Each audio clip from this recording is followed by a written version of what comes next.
Welcome in. Welcome in. Happy Wednesday, everybody. Hopefully, you all are having a great day. We are coming off a 1-1 video on Tuesday. We hit the over 9.5 in the Royals and Yankees game at plus 100, and we lost on Brewers money line. If I could go back, I still would bet both of those picks. Brewers had the bases loaded, nobody out in the or not nobody out, but they had the bases loaded. There was two outs. They had the bases loaded in the first inning, couldn't get anyone home. They had a 400-foot fly out in the second inning with guys on base. Second or third inning that was warning track, didn't get out. They had two on, nobody out in the eighth inning. They just couldn't get anyone home. And it was a 2-run game going to the bullpen, and I still felt confident in that. So, yeah, I still would have made both those picks.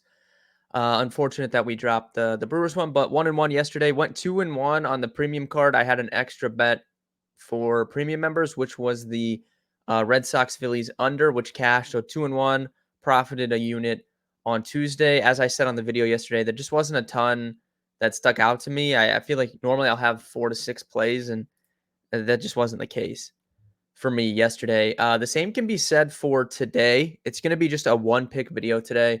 We have a number of day games, so I'm going to focus on the night slate so that you guys have plenty of time to lock this bet in with me. So a one pick video today. We also have game 3 of the NBA Finals tonight. Celtics Mavericks. Mavericks have so as you can see, Mavericks opened up at minus 125. They have since moved to minus 148, despite Boston being the public side of both of these bets. And I find that interesting because I guess maybe the Mavs backers have, I don't know, are they just they're just done now?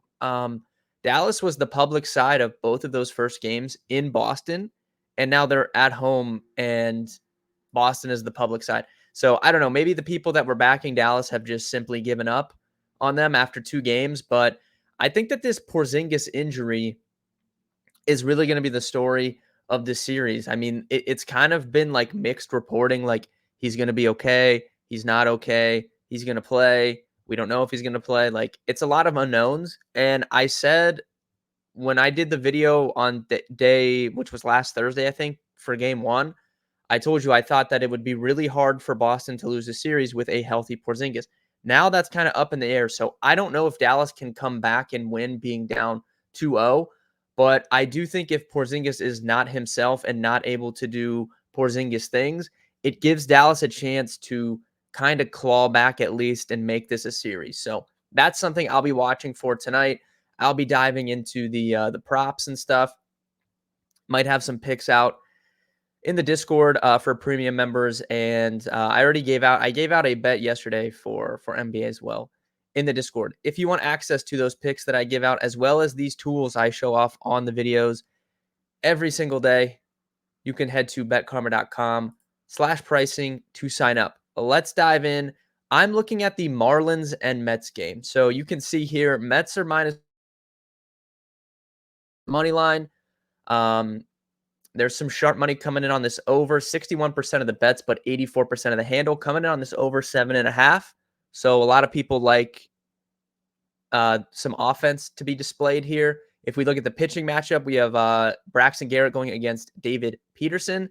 And I'm going to be targeting a hitting prop in this game from the side of the Miami Marlins. We are going to take Brian De La Cruz over 1.5 hits, runs, RBIs, which is minus 125 over on DraftKings Sportsbook. So again, Brian De La Cruz over 1.5 hits, runs, RBIs, minus 125 on DraftKings. So he can get a hit and a run to cash this, an RBI single to cash this, RBI double to cash this, 2 hits to cash this. It doesn't matter what way he does it. We just need him to get 2 total hits, runs, or RBIs. So the reason I like him tonight is if we look at David Peterson, we've only seen a couple starts from him this year since he came back from injury, but it's been more of the same. Last year, we saw him, he had a 5 ERA backed by a 4.96 expected, so nothing crazy there. This year, he's got a 3.09 ERA through his first couple starts, but that's backed by a 5.16 expected ERA, so that's more on par with, kind of what we've seen from him in past years. And his strikeout rate is down to start the year. He struck out 27% of batters 2 years ago, 26 last year. This year he's down at 10%, giving up the same hard contact. He's been lucky. Woba allowed 323, expected 356. So kind of a mixed bag and kind of more of what we expect from David Peterson. Now, he is going to be pitching from the left side. If we look at the Miami Marlins, they are a terrible team, and B, a terrible team against left-handed pitching. Their projected lineup tonight has just a 250 combined WOBA against lefties this season. If we isolate that to last season in this scene, it's 297. So, yeah, they're bad across the board against lefties. The kind of one hitter that has not been bad against lefties last year and this year, Brian De La Cruz. He has the highest WOBA on the team against lefties this season at 321. And if we look at his hard hit percentage, it's the highest on the team as well at 51%. So Brian De La Cruz has been good, the lone good hitter in this lineup against lefty pitching this season. David Peterson last year really struggled with righties. This year, it's been the same situation. So last year, he gave up a 368 WOBA to right-handed hitters. This year, 350. And this year, we can compare that 350 to a 268 number against lefties. So, he's struggled to get righties out. He's going to see a lineup of righties tonight. Probably only going to be one lefty in that Marlins lineup, that being Jazz Chisholm. So that'll be an interesting kind of dynamic to watch. I do think that the Marlins, if they're going to have a good game against a lefty, it could be tonight against a guy that does struggle against the amount of righties that he's going to see. If we look at David Peterson's pitch mix and why I like De La Cruz even further than him being the best hitter in this lineup against lefties, his most used pitch is his sinker. He throws it almost 40% of the time.